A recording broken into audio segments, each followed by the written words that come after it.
Первый. Что в ближнем, как говорят сейчас, зарубежье, такие события происходят.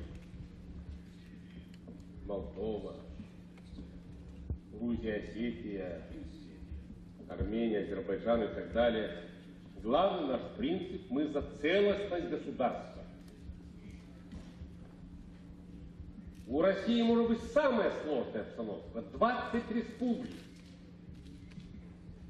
Но мы, тем не менее, все-таки вот эту целостность мы сохраним.